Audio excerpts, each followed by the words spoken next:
Monsieur Femia, bonjour. Bonjour. On est content de vous accueillir aujourd'hui dans nos studios. C'est avec plaisir que je viens. On a pu remarquer, je pense, les habitants et nous ici, que à la partie est du quartier, enfin, certains travaux ont commencé. Il y a des échafaudages. Est-ce que vous pourriez nous en dire un petit peu plus?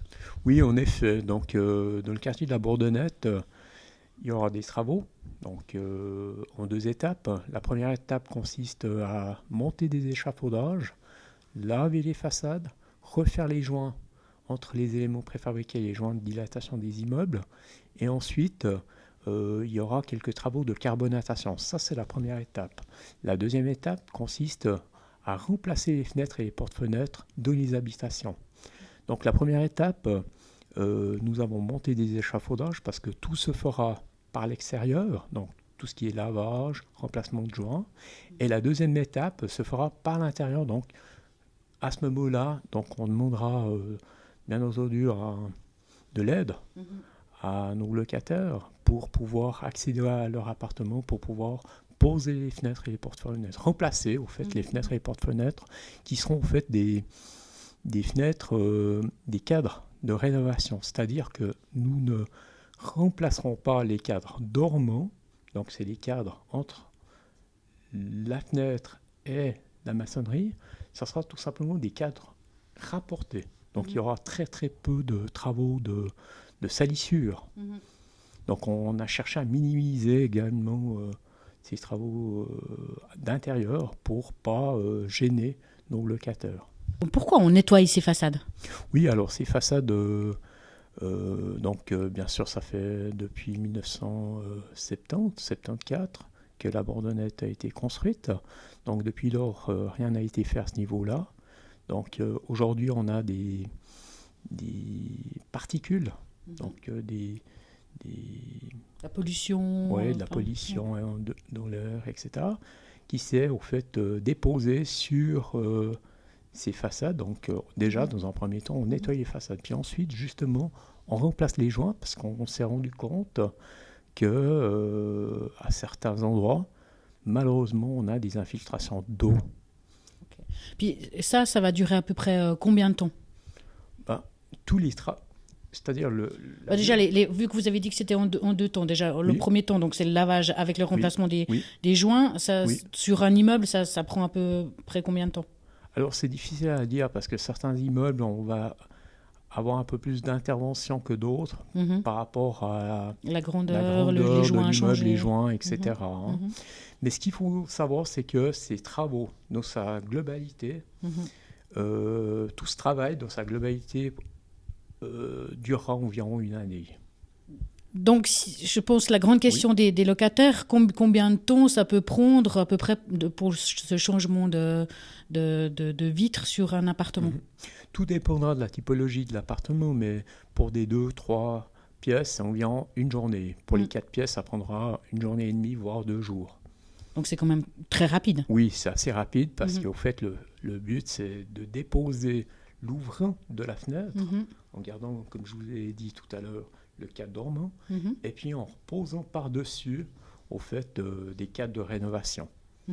Donc on peut imaginer que sur un immeuble de 6 étages, c'est à peu près le nombre d'étages qu'il y a en moyenne sur la Bourdonnette, ça se fait sur 2 semaines, 2-3 semaines. Alors en effet, mais ça dépend également, certains étages en 2, voire 3 appartements. Ouais.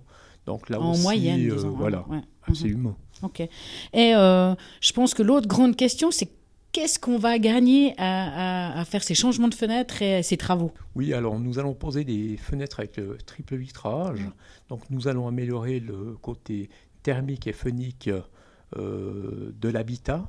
Donc ce qui donnera en fait une diminution, en principe une diminution des charges au niveau de la chaleur. Donc c'est quelque chose de positif, moins de bruit voilà. et moins d'argent à dépenser pour le chauffage. Oui, pour le locataire, en effet. Alors donc c'est que du bon. Que du positif. Que du positif pour le locataire, en effet. Qu'est-ce que la gérance attend en fait des habitants du quartier maintenant? Alors, donc dans un premier temps, ils ont reçu une lettre en signalant tous les travaux qui vont être réalisés. ensuite, ils ont reçu une deuxième lettre et des avis concernant en fait les prises de mesures chez eux par l'entreprise Ego Kiefer. Donc ils ont la possibilité ou de rester chez eux quand l'entreprise interviendra pour ces prises de mesures, ou amener les clés à la régie. Ça, c'est un premier point. Puis un deuxième point, c'est qu'ils vont recevoir des informations additionnelles au fur et à mesure de l'avancement des travaux. Donc on peut dire quand même, s'avancer déjà envers les habitants du quartier qu'ils pourront prendre leurs dispositions, que malgré le fait qu'il y ait les travaux, puis qu'elles peuvent prendre un peu de retard malgré tout, qu'ils seront avertis bien assez à l'avance pour pouvoir prendre ou leurs vacances ou donner les clés ou s'arranger avec vous en tout cas. Absolument. Donc grâce à ces envois de courrier, ils seront informés bien à l'avance de ce qui va se passer, donc ils pourront prendre toutes les dispositions, que ce soit au niveau du balcon, hein, donc nous leur demandons de débarrasser le balcon, de remonter les toiles de tente, de déplacer leur mobilier pour permettre la pose des fenêtres, etc. Donc ils auront le temps de s'y préparer. Donc même maintenant qu'ils vont entendre ce que vous dites, s'ils ont des gros meubles ou des lits collés au truc, ils peuvent déjà envisager éventuellement de se dire qu'ils peuvent commencer à déplacer leur chambre ou leur mobilier pour pas être emprunté le moment venu. Absolument. Si ce n'est qu'il faut savoir que la fin des travaux, c'est la fin de l'année. Donc ça serait peut-être dommage de débarrasser leur table, sur leur balcon, leur mobilier, pour pas en bénéficier cet été, quand il y aura des belles journées.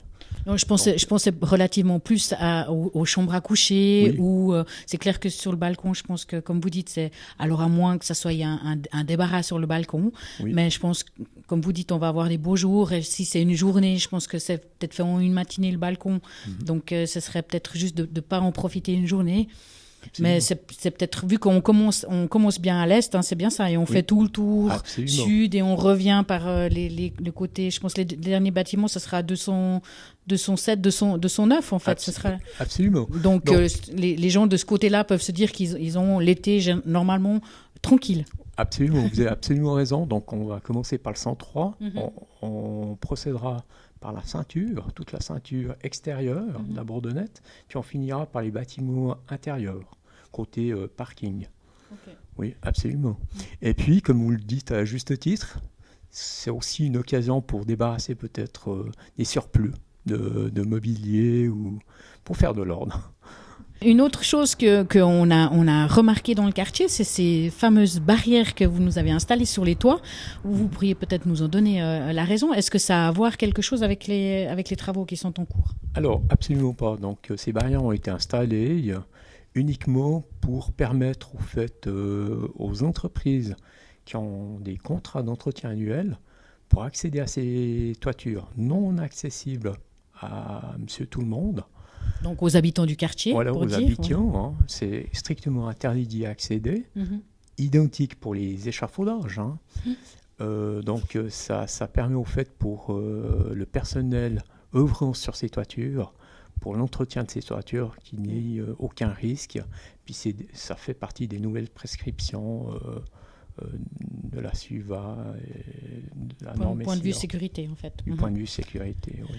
Donc, je rebondis sur quelque chose que vous venez de dire. Peut-être qu'il serait bon, point de vue sécurité, de faire les petites recommandations d'usage par rapport aux échafaudages, peut-être les recommandations aussi, malgré tout cet été, on a envie de laisser les fenêtres grandes ouvertes, et les échafaudages, peut-être de faire attention pendant quand même quelques temps, si on n'est pas dans l'appartement, peut-être de fermer quand même les fenêtres. Malgré tout, on sait pas ce qui peut arriver.